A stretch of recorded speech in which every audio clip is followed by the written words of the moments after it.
इस्टेटचं एक जगा आहे.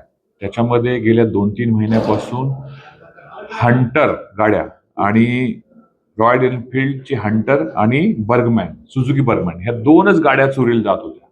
जवळपास 10 ते 12 गुन्हे यामध्ये दाखल होते. तर त्याच्यामध्ये विशिष्ट गँग ऍक्टिव्ह असल्याबाबत आम्हाला शक होता. त्याप्रमाणे कासारवडी पोलीस स्टेशनचे डिटेक्शन ऑफिसर व त्यांची टीम, सिनियर इन्स्पेक्टर यांनी एक चांगलं डिटेक्शन केलं आहे. त्याच्यामध्ये या एक गुन्ह्यामधलं इन्फॉर्मेशन आपल्याला डिटेक्शन स्टाफला मिळाली होती. आतापर्यंत आपण 3 आरोपींना या दरम्यान अटक केलं आहे आणि जवळपास 8 गाड्या त्यांच्याकडनं रिकव्हर केल्या आहेत.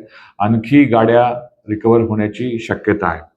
ह्याच्यामधलं आपण ज्यावेळेस इन्व्हेस्टिगेशन करत होतो त्याच्यामध्ये आपल्याला जवळपास दहिसर पासून मुंबईचे मीरा रोड, ठाणे, घोडबंदर रोड असे सगळे जवळपास 120 ते 130 कॅमेरे आपण ह्याच्यामध्ये पूर्ण व्हेरीफाय केले आणि टीमला सुरुवातीला एक आरोपी मिळाला शेख नावाचा. त्याच्याकडे तो रिसिव्हर होता, म्हणजे ह्या गाड्या चोरायचा तो रिसिव्हर होता. तो त्याच्याकडे आपण 3 गाड्या रिकव्हर केल्या.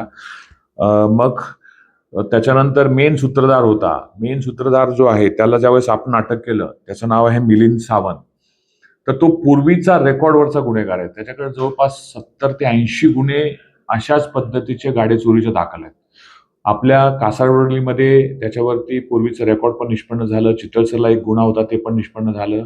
मिलिंद सावंत हा खूप दिवसापासून गायब होता. त्याला आपण पूर्ण कोकण, मुंबई, त्याच्यानंतर नवी मुंबई, त्याच्यानंतर पुण्यासारख्या ठिकाणी आपण सर्च करत होतो. शेवटी मिलिंद मिळाल्यानंतर त्याच्यातर्फे आणखी जवळपास 5 गाड्या त्याच्याकडनं मिळाल्या. तर मोडस आपल्याला ह्या गुन्ह्यामध्ये असं निष्पन्न झालं की मिलिंद आणि आणखी त्याचा एक पार्टनर हे स्पॉटला जायचे.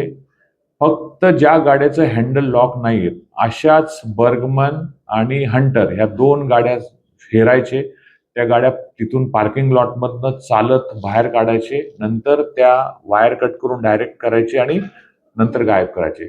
आपल्याला हीच स्पेसिफिक मोडस आपल्याला गुन्हा दाखल झाल्यानंतर कळली होती. आपल्याला सुरुवातीला CR नंबर 286 जो ह्या वर्षातला गुन्हा आहे त्याच्यामध्ये आपण त्या गाडीचं आपल्याला डिटेक्शन झालं आणि पुढे मग हे सगळे आरोपी आपल्याला निष्पन्न झाले. आता मिलिंदचं स्पेसिफिक त्याचं बॅकग्राऊंड असं आहे की तो पूर्वी गॅरेजमध्ये काम करायचा, त्यामुळे गाड्याचं वर्किंग कसं असतं त्याला हे माहित होतं आणि त्याचं टार्गेटच होतं की फक्त बर्गमॅन आणि हंटर ह्या 2च गाड्या चोरायच्या. आणि ह्या चोरल्यानंतर तो काय करायचा, पहिलं OLX किंवा अन्य ऑनलाईन जे पोर्टल आहेत तिथे तो जायचे. तिथे ज्या गाड्या सेलला आहेत त्या गाड्यांचे नंबर प्लेट तो बघायचा आणि ह्या गाड्यांवरती नंबर प्लेट टाकायचा आणि ज्या प्लॅटफॉर्मवरती OLX सारखे अन्य अनेक प्लॅटफॉर्म आहेत त्या अन्य प्लॅटफॉर्मवरती ह्या गाड्या विक्रीला ठेवायचे. मग ह्या गाड्या विक्रीला जायच्या.